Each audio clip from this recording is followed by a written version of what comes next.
The Adeyemi family was the picture of success. Their mansion sat in a high-brow part of Lagos, painted cream with tall iron gates.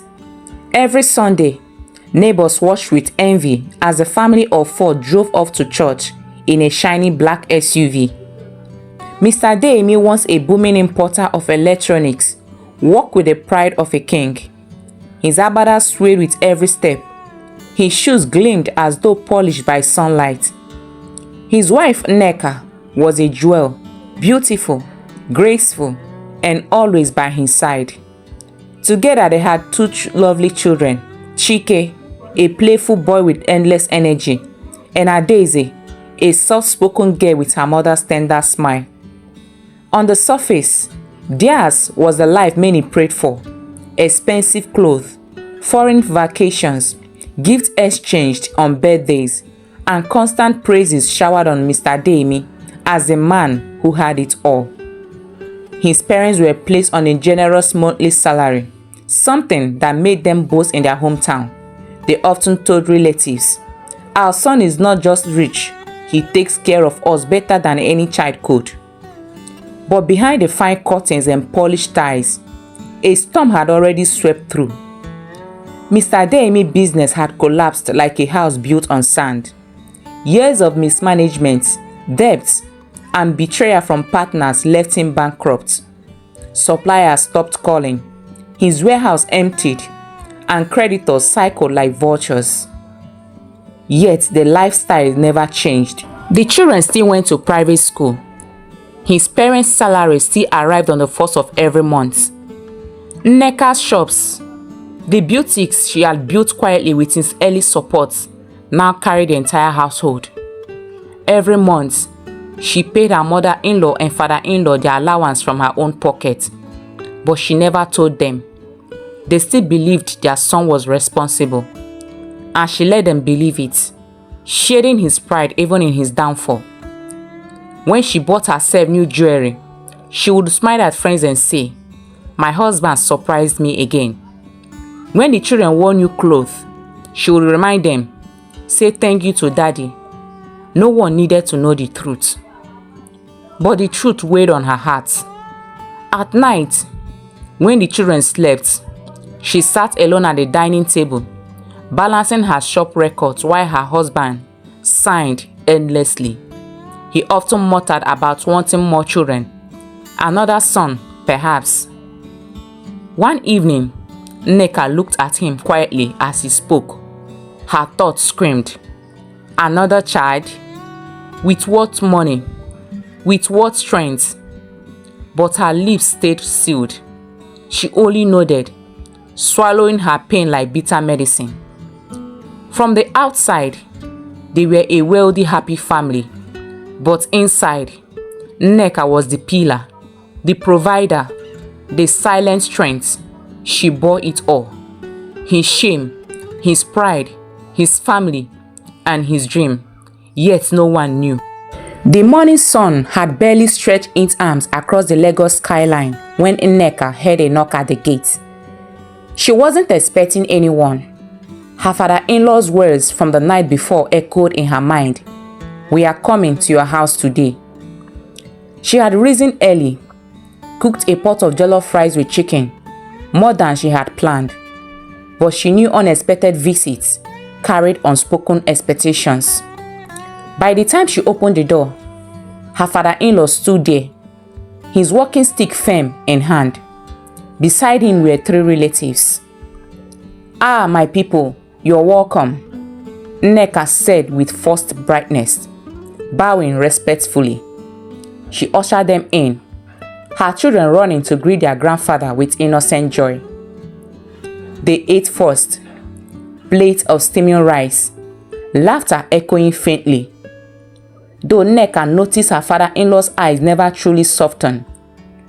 His spoon scrapped the plate with the impatience of a man carrying heavy news. When the meal ended, silence fell like a hammer. Papa Adeyemi cleared his throat, his gaze steady, but his voice grave. "My daughter," he began slowly, "you have been a good wife. You have stood by our son. You have taken care of us. For that, we bless you." Nneka's chest tightened. Compliments from her father-in-law were rare, and they often came before storms. He continued, "But we did not come here only to eat your food. We came because there is something you must prepare your heart for." Her eyes darted nervously from one relative to another. "What is it, Papa?" she asked, her hands trembling beneath her wrapper. The cousin, Chike, leaned forward and dropped the words like stones. "Your husband has impregnated another woman." Nneka felt the room spin. Her hands grew cold, though sweat dampened her back. She stared at them, her lips parting, but no words came. Papa Adeyemi pressed on. "The girl is Ngozi, your former sales girl, and she'll be joining this household. Our son cannot abandon his responsibility. Make space for her here." The words stuck more than any slap. In that moment, the careful mask Nneka had worn for years threatened to crack. She thought of all the nights she wept alone, the countless sacrifices, the quiet lies she told to protect his pride, the money she gave his parents from her own sweat. Yet they still believed he was still their provider. And now, this betrayal. But she did not shout. She did not curse. With a quiet dignity that burned more than fire, she nodded slowly. "Very well," she whispered. "If that is his decision, I will not fight it." When they left, Nneka excused herself, walked into her bedroom, and locked the door. Her tears came silently this time, not of weakness, but of a woman whose heart had broken beyond repair. That night, she told herself, "This house will not hold me forever." Ngozi's story was not one of laughter and abundance. She grew up in the red doors of Enugu, in a cramped one-room apartment that had 7 children and 2 parents who struggled to keep body and soul together. Her father, once a coal miner, was bedridden after an accident that left him crippled. Her mother sold vegetables by the roadside, often returning home with little more than coins that couldn't buy a full meal. Hunger was an old friend to Ngozi, one that shaped her dreams and hardened her heart. As a child, she often watched other children in the neighborhood flaunt new shoes or carry school bags that weren't stitched together with thread. She envied them deeply. She promised herself that poverty would not tie her down forever. She was willing to do anything, absolutely anything, to break free. When she finally left Enugu for Lagos, she carried nothing but a small nylon bag of clothes and burning determination in her chest. Working as a sales girl in Madam Nneka's shop felt, at first, like a miracle. Nneka was different from most bosses. Kind, generous, and always quick to correct with patience instead of insults. She paid her workers promptly, even offering lunch stipends. More than that, she carried herself with a grace and confidence that made Ngozi's heart arch with envy. Nneka oozed self-respect. Her polished nails, designer handbags, the way she moved through life with her head high and her voice calm, made Ngozi feel invisible. She admired her, yes, but deep down, she also wanted to be her.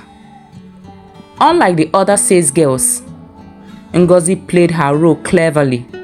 She came early, left late, volunteered for extra tasks, and often refused to take her full break, claiming she wanted the shop to run smoothly. Nneka noticed. "Ngozi, you are different," she often said with a smile. "You're hardworking and focused. You will go far in life." Those words became food to Ngozi's soul. She began to receive small gifts from Madame, clothes she no longer wore, leftover food whenever she visited the family house, even money for transport on rainy days. Slowly, Madam Nneka began to trust her more than the others. Whenever Nneka in-law visited, she sometimes asked Ngozi to help serve them food. When Adeyemi sat outside in the evenings, Ngozi found herself fetching him water or greeting him politely with a shy smile. She was becoming more than a sales girl. She was becoming a shadow in the family. To Ngozi, this was not just kindness. This was an opportunity. Seeing the mansion, the cars, the way Madam's children attended the best school while her own siblings in Enugu still walked barefoot, drove a dagger of jealousy deeper into her chest. She began to whisper to herself, "One day, this life will be mine." The afternoon was quiet when Nneka sent Ngozi to the house to fetch some documents. Ngozi's heart beat faster as she climbed the steps of the mansion. The glossy tiles, the air-conditioned sitting room, the leather couches, everything inside screamed of the kind of life she had dreamt of. And there sat Adeyemi, lounging on the sofa, eyes glued on the TV, a half-empty glass of juice by his side. "Oga, good afternoon, sir," Ngozi greeted, her voice unusually soft. Adeyemi looked up briefly, surprised to see her. "Ngozi, right? How are you?" "I'm fine, sir. Madam asked me to collect some files." She hesitated, then tilted her head. "But Oga, have you eaten? Can I make something small for you?" Adeyemi raised a brow. He wasn't used to any of Nneka's staff showing such concern.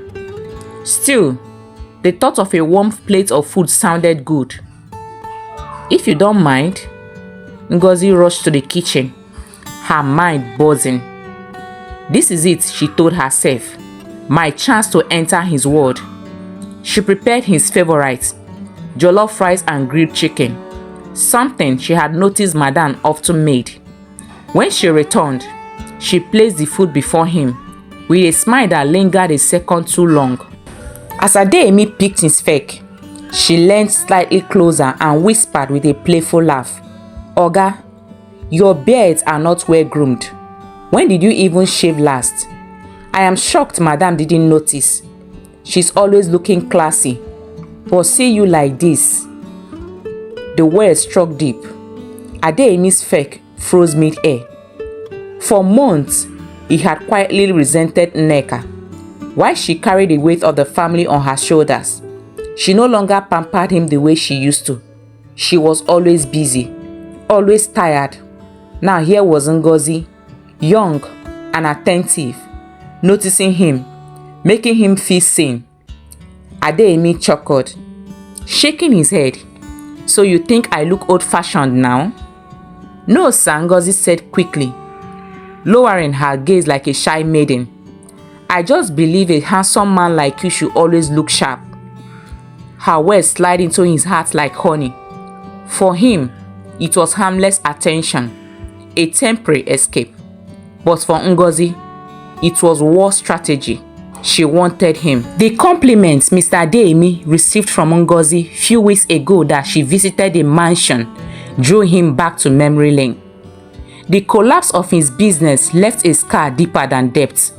It bruised his ego. For years, he had been the man neighbors envied, the father who paid his parents' salaries without fail, the husband who bought his wife gifts. But when the money dried up, it was Nneka who rose like a lioness. She became the pillar of the home. The children still wore neat uniforms. The rent was still paid on time. Even his parents still received their monthly allowance. But none of it came from him. It was Nneka, dipping into her boutiques, working late nights, and stretching every naira to cover holes he pretended didn't exist.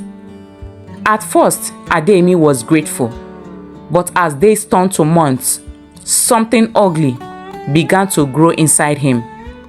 Each time he watched her pay the bills, her confidence shining where his had crumbled, he felt smaller. Soon, he began to resent her.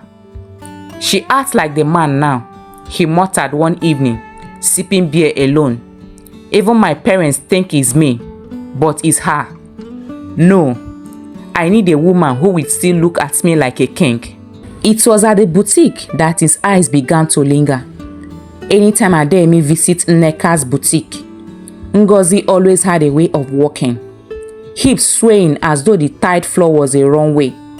At first, it was innocent admiration, but soon, the sight became a hook. She offered more laughter that seemed louder when he was around. What she didn't know was that the wealth she admired, the SUV, the gold jewelry, the neat home, was being sustained by her madam, not the man she now craved. But Ngozi was desperate. She had watched her madam glide into the boutique in fine lace and heels, perfumes announcing her arrival. She wanted that life. She wanted to eat from the table, not just arrange clothes for others. So when Adeyemi began to linger after closing hours, complimenting her beauty, she didn't resist. "You are too fine to waste your life in a shop," he told her one evening. His voice honeyed. "A woman like you deserves to be spoiled. Stick with me, and you will see what it means to be loved." Ngozi's heart raced. At first, the door to the luxury she envied seemed wide open. She had no idea she was stepping into fire. But Nneka noticed none of this. Not yet. She was too busy keeping the family's name intact, smiling in public while bleeding in private. When Ngozi shared her excitement with her mother, the older woman was happy. "Ngozi, hold him well, oh. Give him what he cannot resist. If you carry his child, no power on earth will remove you from his life." Ngozi's mother always said, "My daughter, poverty is a disease. If you find cure, never let it slip from your hands." She saw Adeyemi as a cure, a golden chance to wipe away years of suffering. Each time Ngozi visited home, her mother's words pierced her like arrows. "Tie that man down. Use whatever you have." One evening, Ngozi's mother pressed a small leather pouch into her palm, whispering instructions with the seriousness of an elder about to send her child to war. "Rub this oil on your skin when you go close to him. Cook with these herbs. Men like him don't resist such things. Once he begins to eat from your hand, he is yours." Few days later, Adeyemi came home one evening with a heavy face and a sweet tongue. He told Nneka he had found a business opportunity, something that would multiply their wealth, but he needed a huge amount of money to seize it. Nneka, who had always believed in her husband, did not hesitate. She struggled, sold off some stock from her boutique, borrowed from trusted friends, and handed Adeyemi the lump sum. She thought it was an investment for their future. She never knew it was the beginning of her heartbreak.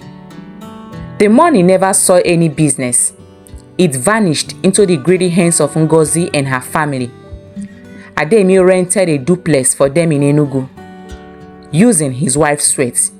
He even promised to build a house for them. Each time he visited Ngozi's family, they showered Adeyemi with praises. They cherished the very ground he walked on. To Adeyemi, it was just a fling. But to Ngozi's family, they have found a treasure, their daughter's golden key out of poverty. Not knowing the treasure they cherished was living on another woman's sacrifice. Then came the news that shattered everything. Ngozi stood before Adeyemi one morning, trembling but bold, and said, "I am pregnant." Adeyemi's heart pounded. "No, you must abort it," he barked. But Ngozi's eyes burned with defiance. "Never. If you don't claim me, I will go straight to Nneka." Trapped, Adeyemi rushed to his parents for counsel. To his greatest shock, they welcomed the scandal. "Marry her immediately," his father ordered. "You need more children. You are wealthy enough to take wives as you please." But the old man never knew the bitter truth, that it was Nneka's sweat sustaining Adeyemi's pride. Ngozi wasted no time. She quit her job at Nneka's boutique, telling her madam that one of her uncles had given her money to start a business. Nneka, unaware, blessed her and even prayed for her success. She didn't know the uncle was Adeyemi, her own husband, funding Ngozi with her hard-earned money. And then came a day that mocked Nneka's kindness. Ngozi and her mother arrived at the mansion, smiling, carrying tubers of yam and bags of garri. They knelt before Nneka, thanking her for all her support when Ngozi worked at the boutique. Nneka's heart melted. She cooked with her own hands, served them with joy, believing they came in pure gratitude. But Ngozi's mother's eyes was a hidden fire. As she looked around the grand mansion, her lips whispered silent prayers of ownership. In her heart, she believed soon this house would be half hers, shared with her daughter. While Nneka smiled and served them, she was unknowingly feeding those who were plotting to uproot her from her own home. The Adeyemi mansion once echoed with laughter, elegance, and the calm order that Nneka's presence brought. For years, she had quietly held the home together, pouring her boutique earnings into the family like a dutiful wife. While outsiders hailed Adeyemi as a wealthy man, few knew that the image was borrowed. His wife was the true backbone.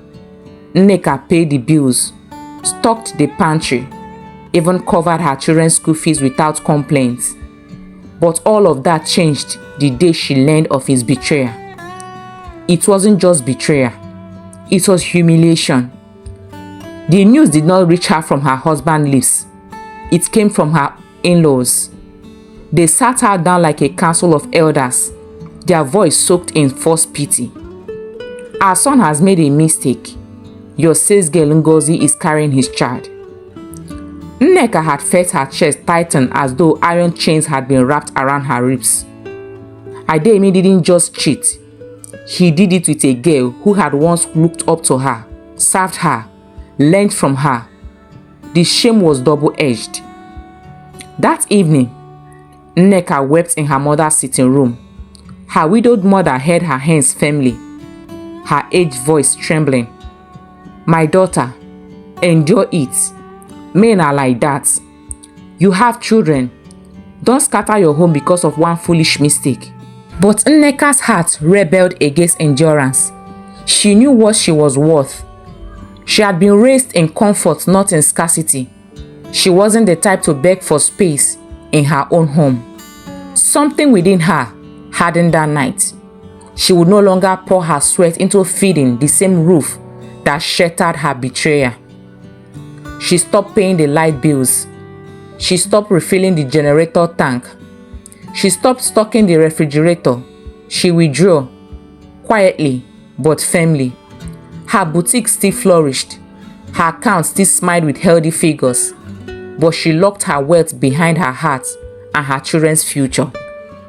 She would not waste another naira buying peace in a house that had been thrown to the dogs. It didn't take long for cracks to appear. Most nights, the mansion slept in choking darkness. The once blazing chandelier bulbs grew cold. Ngozi, heavy with pregnancy, tossed and turned in sweat, fanning herself with an old magazine. Adeyemi would mumble excuses about a temporary business setback. Ngozi believed him. After all, was this not the famous Adeyemi, the man Lagos called billionaire of Lekki? How could such a man truly be broke? She told herself it was a phase, a test before she took her rightful place as madam of the house. But Ngozi was not patient in suffering. From the little provision shop Adeyemi had opened for her mother, she began to draw money to keep things moving. She bragged in the kitchen, competing with Nneka in silent wars of meals. If Nneka prepared simple egusi, Ngozi would order for goat meat pepper soup and jollof that filled the air with aroma. She wasn't satisfied with merely moving into the mansion. She dragged her mother and 4 younger siblings along. The once serene home became a market square. Children ran across corridors, bowls clattered, Radios blasted high-life music in the morning. Ngozi's mother, a sharp-tongued woman with the airs of new money, strutted about as though she owned the land itself. Nneka's children, two tender souls who once enjoyed both parents' attention, became shadows in their own home. They retreated to their room, eating silently, watching strangers laugh loud in their father's living room. They learned not to complain. They learned to exist like ghosts. Their mother, though present, was a fortress of silence, choosing her battles wisely. Adeyemi thrived in the chaos.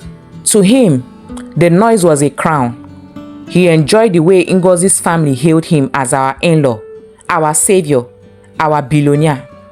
Their praises massaged the bruised pride that reality had given him. He didn't care that his children looked at him with quiet disappointment.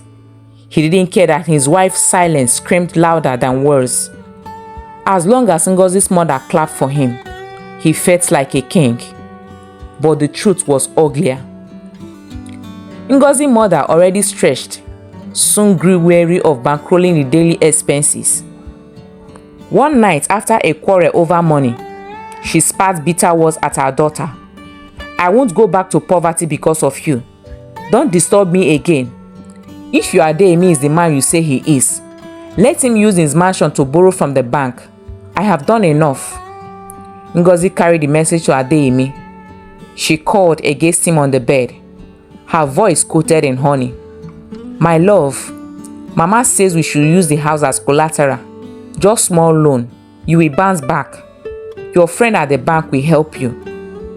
Adeyemi stiffened. He hadn't wanted it to come to this.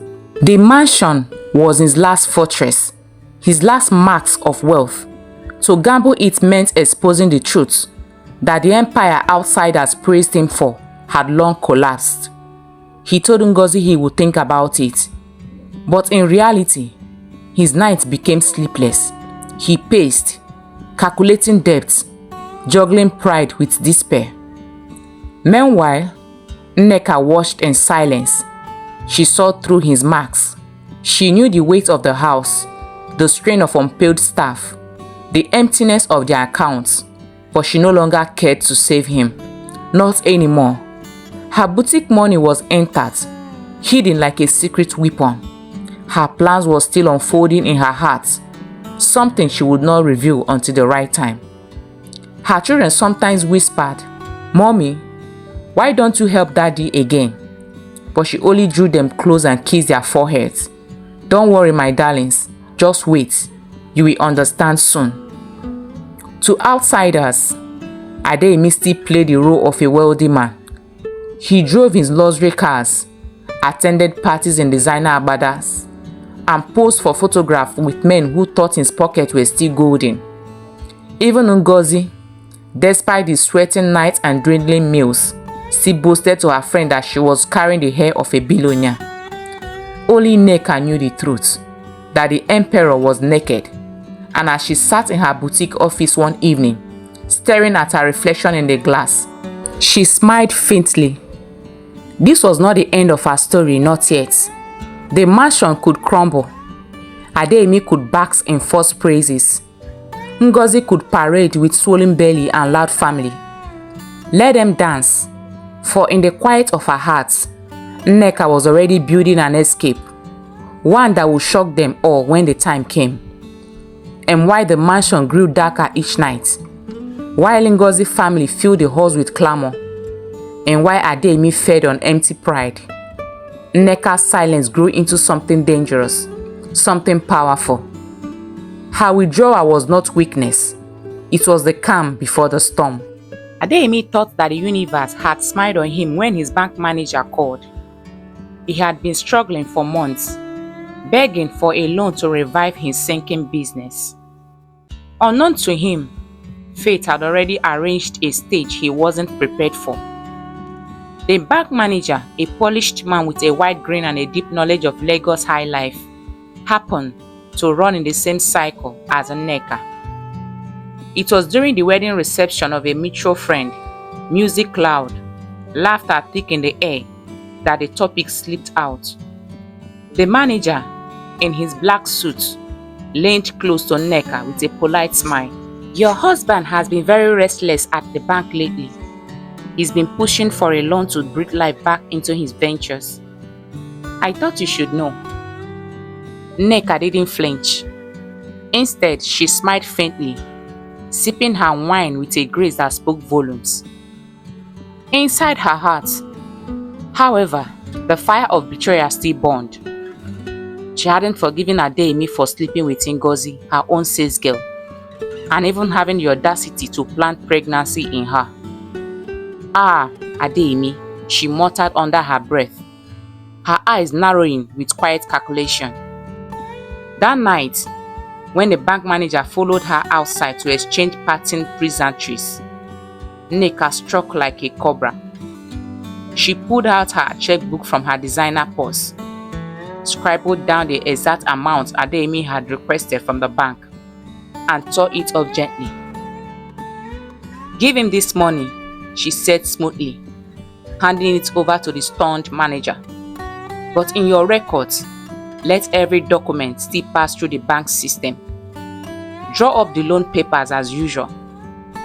Only ensure that the mansion Adeyemi and I lived in is tied as collateral." The manager blinked, shocked at the cold precision in her tone. "But madam, this means..." "Yes," Nneka cut him off softly, her lips curving into a dangerous smile. "It means I own that house now. Until he pays every kobo back, the mansion is mine, not his." Her voice was laced with quiet vengeance. To Adeyemi, it would look like the bank had finally shown mercy. But to Nneka, this was a chess move. A bitter reminder to her unfaithful husband that while he might parade as the man of the house, she had secured the title deed in silence. The loan went through smoothly, Adeyemi signing documents with relief plastered across his face. He returned home that evening boasting, chest out like a rooster. "God has done it," he declared, kissing Ngozi carelessly and patting her stomach. "My business will rise again." But business, like the weather, doesn't obey emotion. As money flowed into his company, small flames of revival flickered. Orders trickled in. Suppliers came back. A little profit began to show. But with every small rise came bigger responsibilities. Adeyemi wasn't just running a business. He was carrying an entire village on his back. Ngozi's family alone had become a heavy yoke. Ngozi's mother sent endless prayer messages, but always attached with requests. "Money for food. Please, we need new furnitures.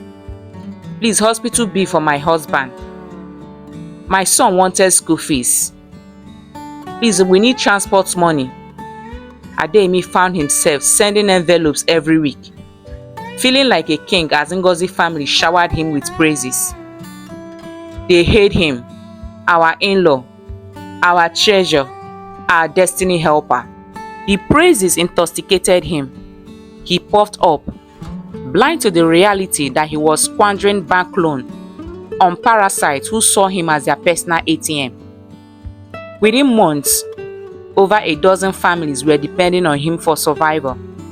His profits, instead of strengthening his business, evaporated into the hands of hungry mouths. But while Adeyemi drowned in his own generosity and foolish pride, Nneka remained calm.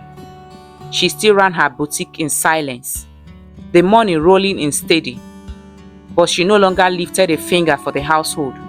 Food, bills, school fees, all were Adeyemi's headache now. She kept her wealth tucked away like a queen, saving her arsenal for war.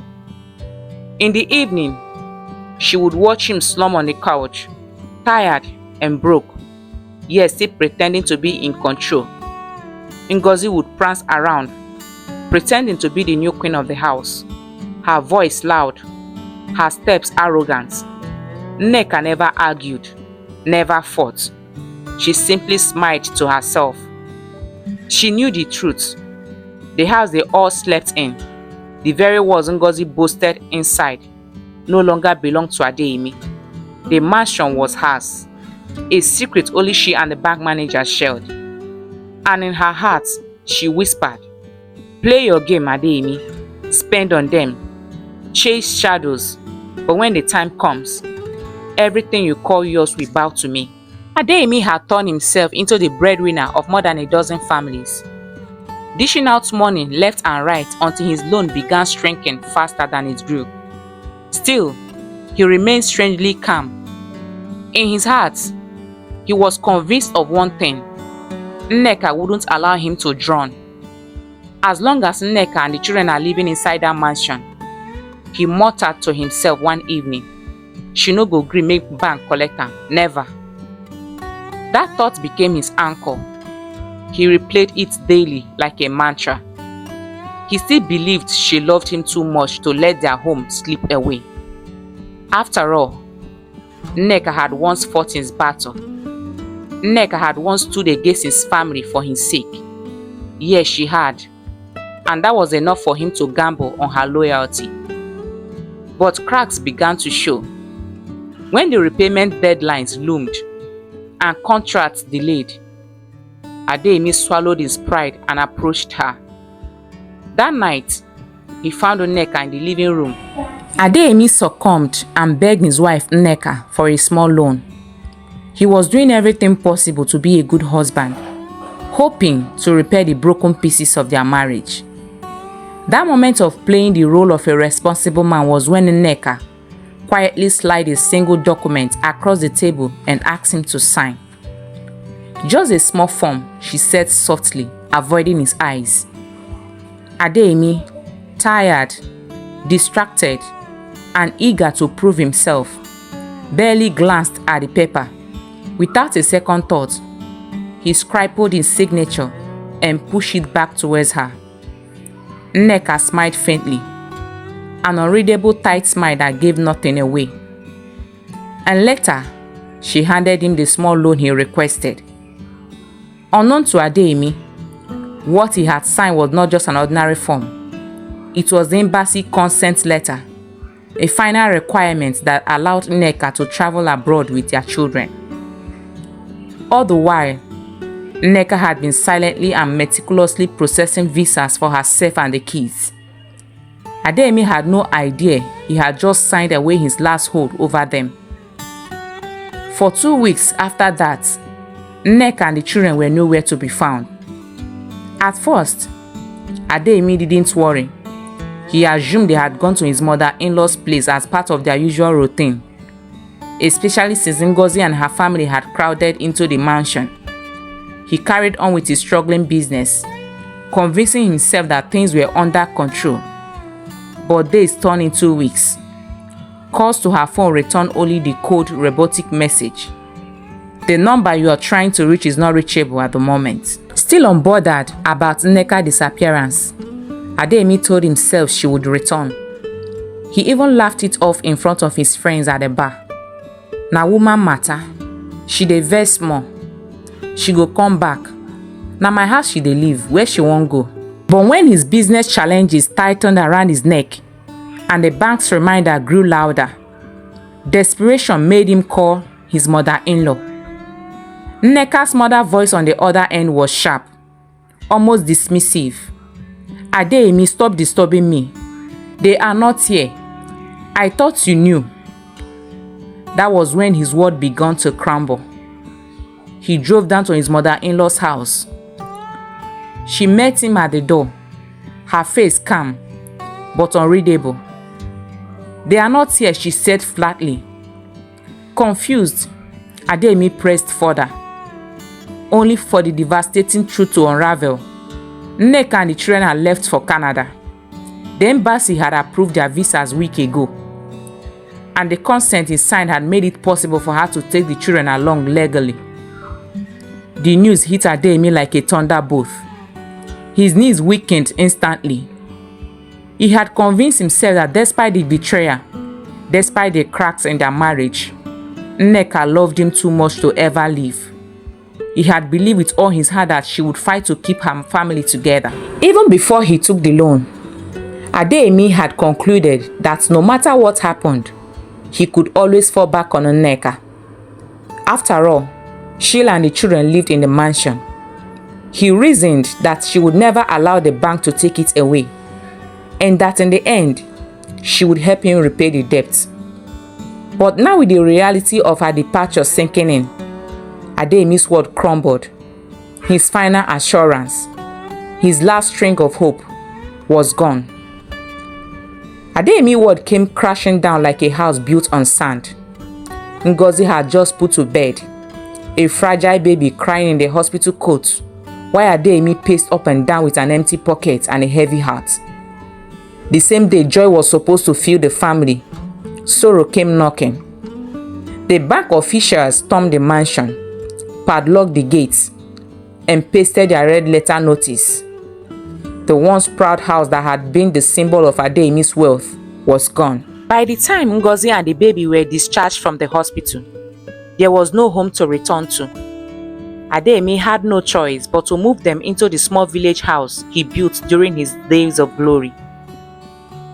Every night the baby's cries mixed with Ngozi's complaints, turning the house into a war zone. Even Adeyemi's parents, who once hailed him for being a man and supported his reckless decision to keep Ngozi under the same roof as Nneka, were now speechless. For the first time, they realized the bitter truth. All those years, it was Nneka who carried the family's weight. The food they ate, the bills that were paid, even the school fees of Adeyemi's siblings. Nneka's sweat had funded it all. The revelation cut like a knife. Shame hung over the family like a curse.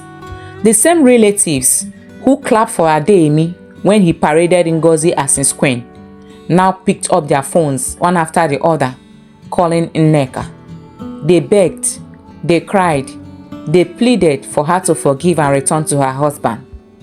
But the hypocrisy was too glaring. None of them had caught her when she wept silently inside that mansion. None had defended her when Ngozi mocked her. None had stood by her when betrayal became her daily bread. Now that the weight had crumbled, they suddenly remembered she was the real wife. Meanwhile, in the village, Adeyemi sat on a broken wooden chair, staring at a newborn baby in Ngozi's arms. Hunger gnawed at him. Poverty mocked him, and regret tormented him. The man who once controlled millions, the man who believed no woman could leave him, was now nothing but a shadow of himself. The irony was bitter. The woman he betrayed had become his only lifeline, yet she was preparing to sever the cord forever. Every corner of the house reminded Adeyemi of what he had lost. Ngozi's constant nagging only made the wound deeper. His parents, once proud of his defiance, now look at him with silent disappointment. When whispers spread around the village that Nneka was thriving abroad, Adeyemi's heart crumbled even more. Hello guys, this is Essy'sFolktale. Thank you for watching. If this story touched your heart, don't forget to subscribe, like and share, because many more stories are waiting to hear. See you on our next episode. Bye.